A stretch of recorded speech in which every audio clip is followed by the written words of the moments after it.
अस्सलाम वालेकुम। आप देख रहे हैं वाइब्स और मैं हूं समीना जबरील। आपको कैसी स्टोरीज़ पसंद है मूवीज़ एंड ड्रामास में? अगर मैं अपनी बात करूं तो मुझे message oriented movies plus entertaining simultaneously, और वो प्रीची भी ना हो, मुझे ऐसी स्टोरीज़ पसंद आती हैं।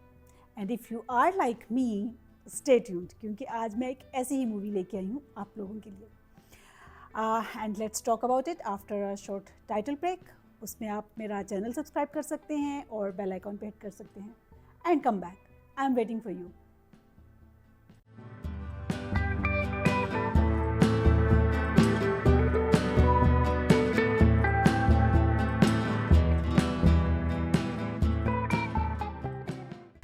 Welcome back. जो फिल्म मैं आज आप लोगों के लिए लेके आई हूँ उसका नाम है लापता लेडीज़। ये कहानी है टू न्यूलीवेड कपल्स की, जिनमें के जो ब्राइड्स होती हैं दे गेट लॉस्ट। इनमें से एक दूल्हा जो है वो अपनी दुल्हन की बजाय किसी और की दुल्हन अपने घर ले जाता है, और वो जो उसकी दुल्हन होती है वो ट्रेन स्टेशन पे रह जाती है, और वो फिर कुछ दिन उसी ट्रेन स्टेशन पे गुजारती है इस बाकी सारी मूवी में। And there she learns the lifetime lessons. जबकि दूसरी तरफ जो दुल्हन उसके घर जाती है वो get the chance to pursue her education and to fulfil her dreams. ये है इस फिल्म की कहानी। ये कहानी है किसी तख़य्युलाती जगह की, एंड स्टोरी इज सेट इन 2001। ये कहानी तकरीबन 23 साल पुराने ज़माने की दिखाई गई है, but everything is very much relevant even now. If we talk about dowry, the issue is same. अगर हम लड़कियों की पढ़ाई की बात करें तो वो मसला भी सेम ही है। और ये कहानी है किसी इंडिया के बहुत दूर छोटे से किसी फिक्शनल गांव की, लेकिन ये पाकिस्तानी सोसाइटी को भी डिपेक्ट करती है, because in both two countries situation तकरीबन सेम ही है। We talk about dowry and if we talk about girls education. जब कहानी शुरू होती है तो दीपक, जो कि one of the main characters of the movie, वो शादी करके अपनी दुल्हन को अपने गांव अपने घर वापस लेके जा रहा होता है ट्रेन में। अब ट्रेन में और भी बहुत से न्यूलीवेड कपल्स हैं। उनमें उन सब में जो दुल्हनें हैं वो सब एक जैसी हैं। All of them are wearing same clothes, having same get up and having a long veil on their faces.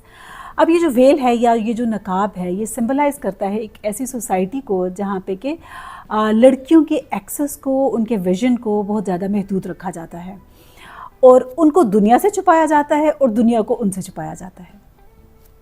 अब ये जो ट्रेन का सीन होता है, इसमें जो बाकी सब न्यूलीवेड कपल्स होते हैं और उनकी दूल्हा और उनकी फैमिलीज जो होती हैं वो उस जहेज़ की बातें कर रही होती हैं और बढ़ा चढ़ा के बता रही होती हैं जो उनको दुल्हन की फैमिली से मिलता है। और इस सारी कन्वर्सेशन और डिस्कशन में दीपक जो है वो बड़ी नापसंदीदगी का और बड़ी नागवारी का इजहार करता है, जिससे ये पता चलता है that he is a good man actually, and he does not have that typical patriarch mindset. He seems different and he seems good.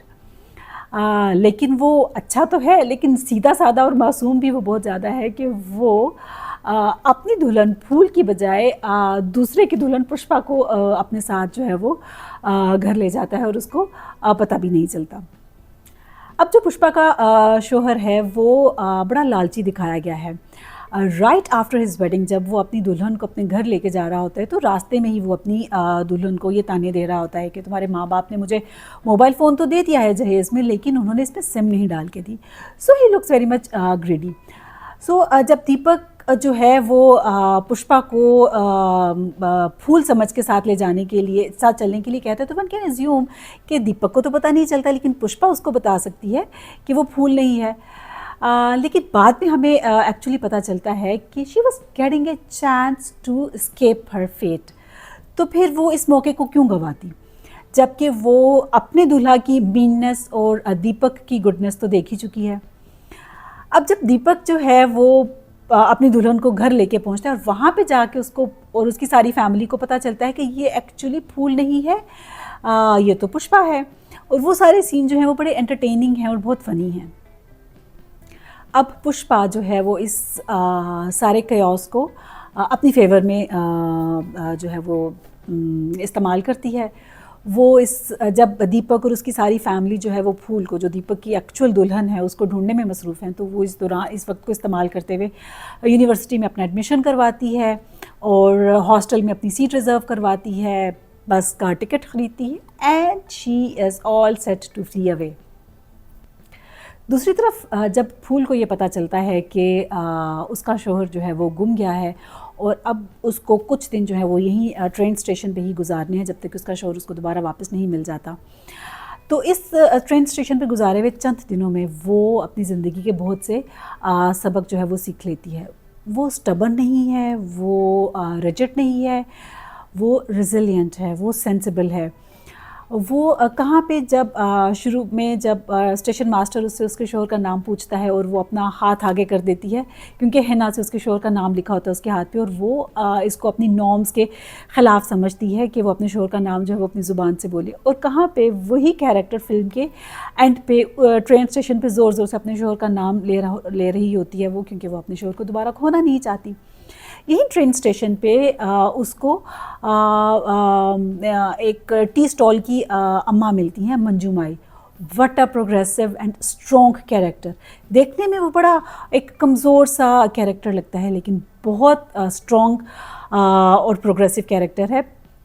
ये मंजू माई उसको फूल को ये सिखाती हैं कि ये जो मियाँ बीवी का रिश्ता होता है इसमें both of them are equal. वो जो दोनों मियाँ बीवी हैं, they deserve same respect and same dignity in this marriage institute. वहीं पे फूल ये भी सीखती है इन चंद ही दिनों में कि ये जो फाइनेंशियल इंडिपेंडेंस होती है ये कोई बुरी चीज़ नहीं होती है। ये लड़की को ज़्यादा स्ट्रॉन्ग और ज़्यादा पुरएतमाद जो है वो बनाती है। फूल जो है इसको जो भी उसकी जो कुछ उसने अपनी ज़िंदगी में जिन लाइंस पे उसका ब्रॉटअप हुआ होता है उसको उस पर कोई शर्मिंदगी नहीं है, कोई उस पर कोई एहसास कमतरी नहीं है, बल्कि वो उन अपनी सारी रवायात को, नॉर्म्स को बहुत उस पर प्राइड फील करती है। But still she is ready to modify her concepts, her thoughts. अब दूसरी तरफ पुष्पा हैं जो कि ज़िंदगी के बहुत से सबक सीख तो चुकी है लेकिन वो उसको अपनी ज़िंदगी पर अप्लाई नहीं कर पा रही। जैसे वो खुद से तो ये कन्विंस्ड है कि लड़की की तालीम भी उतनी ही ज़रूरी है जितनी कि लड़के की तालीम है, लेकिन उसके वालिदैन जो हैं वो उसकी इस सोच से मुत्तफ़िक नहीं है और उसकी वो ज़बरदस्ती उसकी शादी तय कर देते हैं। खुद से तो वो ये कन्विंस्ड है कि लड़की भी जो है वो तालीम मुकम्मल करके और अपने पैरों पे खड़ा होके ख़ुद को स्ट्रॉन्ग करके वो अपने वालिदैन को स्ट्रॉन्ग कर सकती है। लेकिन उसके वालिदैन उसकी इस सोच से मुत्तफ़िक नहीं है। ख़ुद से वो ये चाहती है कि वो ऑर्गेनिक फार्मिंग में ग्रेजुएशन करके तो वो अपने वालिदैन की इस फार्मिंग के प्रोफेशन में उनकी मदद करे, उनको मजबूत करे, उनके इस काम को बेहतर बनाए, लेकिन उसके वालिदैन उसको ये मौका नहीं देते और उसकी मर्ज़ी के ख़िलाफ़ ही उसकी शादी कर देते हैं। तो फिर शादी जब उसकी हो जाती है और ससुराल में पहुंचने से पहले ही जब एक चांस उसको मिलता है कि वो अपनी इस वालिदैन की बनाई हुई इस किस्मत से फ़रार हासिल करे, तो वो उसका पूरा फ़ायदा उठाती है। वो इस मौके का फ़ायदा तो ज़रूर उठाती है लेकिन वो ख़ुद गर्ज़ या कोई नेगेटिव या मनफी कैरेक्टर नहीं है। वो अपने ये सारे अरेंजमेंट्स करने के बाद ये पुष्पा ही है जो कि दीपक को और फूल को फिर जो है वो आपस में मिलाती है। ये सब उसी की कोशिशों से ही होता है कि वो दोनों आपस में मिलते हैं। इस फिल्म की अच्छी बात यह है कि इसमें लड़की को कमज़ोर या वल्नरेबल नहीं दिखाया गया। इसमें जब फूल अकेली लड़की सीधी सादी मासूम सी ट्रेन स्टेशन जहाँ पे कि उसको रहना पड़ रहा है तो दिखाया जा सकता था कि वो ट्रैप हो गई है, उसका असॉल्ट हो गया है, लेकिन ऐसा कुछ भी नहीं दिखाया जाता। और दूसरी तरफ दीपक के वालिदैन जो हैं या दीपक, वो कहीं भी किसी भी मौके पे पुष्पा का फ़ायदा उठाने की कोशिश नहीं करते। तो जहाँ पे कि हम मूवीज़ में ड्रामाज़ में और अपने आसपास भी हम देखते रहते हैं कि दुनिया भरी पड़ी है बुरे लोगों से, तो एक्चुअली इस दुनिया में दीपक जैसे, उसकी फैमिली जैसे, मंजू माई जैसे लोग भी जो हैं वो मौजूद हैं, एग्जिस्ट करते हैं इस दुनिया में।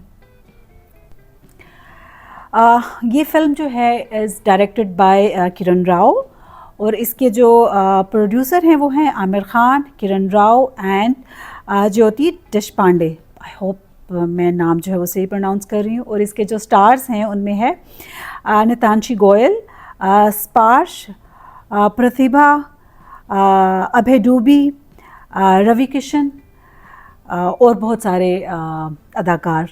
और इस फिल्म की एक मैं मज़े की बात बताऊं कि इस फिल्म को नेटफ्लिक्स पे अब तक एनिमल से ज़्यादा जो है वो व्यूज़ मिल चुके हैं। एनिमल जो कि बहुत हाई बजट फिल्म है और जो कि जिसमें स्टार पावर भी है, उसके मुकाबले में इस फिल्म को, जिसमें जो कि इतनी कोई हाई बजट फिल्म नहीं है और जिसमें कोई स्टार पावर भी आपको नज़र नहीं आएगी, इसको ज़्यादा व्यूज़ मिलना, तो इसका मतलब है कि पब्लिक जो है वो सॉलिड कंटेंट जो है वो देखना चाहती है।